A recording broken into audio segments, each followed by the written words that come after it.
Daniel was 32 years old, and every morning he walked to the same park before going to work. He did not come to the park because he was happy. He came because his small room felt too quiet and the walls felt too close. The park was open. The air moved. Trees did not ask questions. There was a wooden bench near a small lake.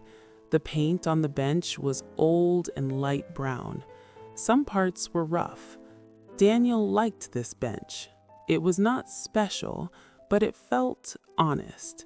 He sat there every day at the same time, around 7 in the morning. He watched the water. He watched birds. He watched people walk past him and go on with their lives. Daniel worked in a small office. He did simple work.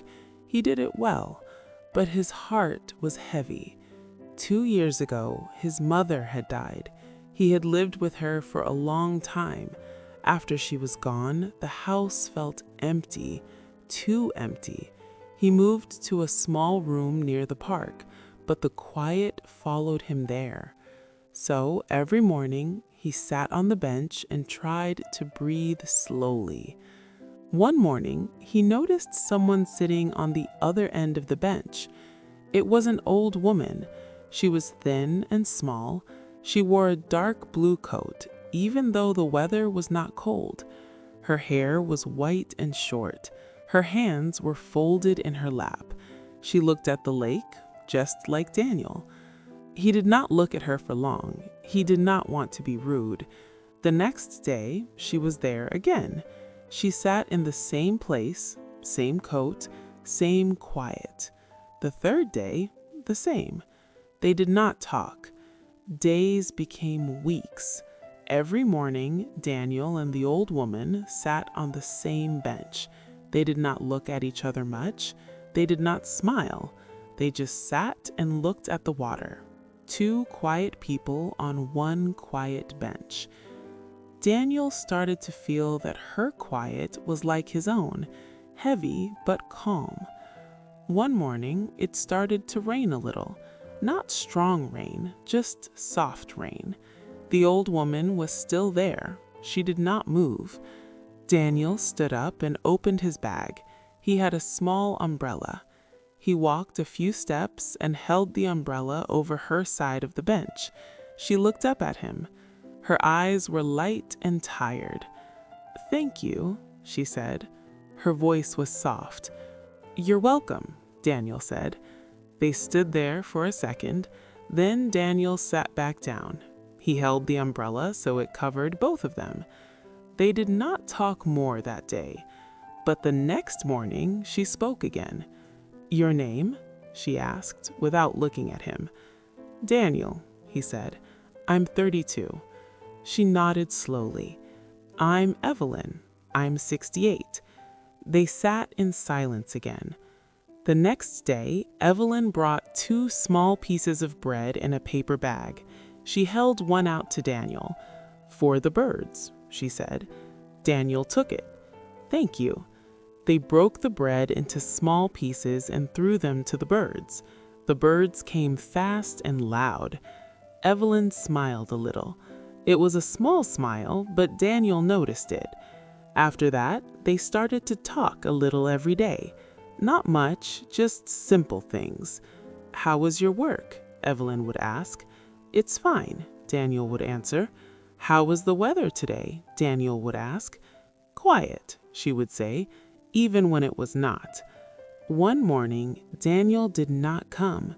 Evelyn sat alone on the bench. She looked at the place where he usually sat. The next day, Daniel did not come again. On the third day, Evelyn stood up and walked away early. On the fourth day, Daniel came back. He looked tired. His eyes were red. Evelyn was already there. "You were not here," she said. "I was sick. I'm sorry." She nodded.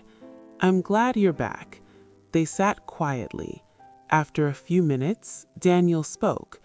"My mother died 2 years ago," he said. Evelyn did not move. She listened. I lived with her. After she was gone, I did not know what to do with the quiet. Evelyn looked at the lake. My husband died 10 years ago. I still come here because he liked this place. Daniel looked at her for the first time for a long moment. I did not know, he said. You did not ask, she said gently. They both smiled a little. After that, the bench felt different. It was not just a place to sit. It was a place to share quiet. Weeks passed. Sometimes they talked, sometimes they did not. Sometimes Daniel brought coffee, sometimes Evelyn brought bread. One cold morning, Evelyn did not come. Daniel waited. He looked at the path. He checked the time. She did not come. The next day, she did not come again. On the third day, she did not come. Daniel felt a small fear in his chest. On the fourth day, she came. She walked slowly, slower than before. Are you okay? Daniel asked. I fell at home. Nothing is broken, just time. They both smiled. From that day, Daniel walked her to the edge of the park after they sat. It became their small habit. One morning, Evelyn did not sit down. She stood near the bench. I will not come anymore, she said. Daniel felt the air leave his chest. Why? He asked. I'm moving to my daughter's house, another city. Daniel did not know what to say. I will miss this bench and the birds. And you, Daniel said, very softly. Evelyn looked at him and smiled. I will miss you too, Daniel. They sat one last time. They did not talk much. When it was time to go, Evelyn stood up. Live well, she said. You too, Daniel said. She walked away. The bench felt very big and very empty. The next morning, Daniel came again. He sat alone. He brought bread. He fed the birds. He looked at the water. He still felt sad, but the quiet did not feel so heavy, because now he knew that two quiet people can sit on the same bench and not be alone.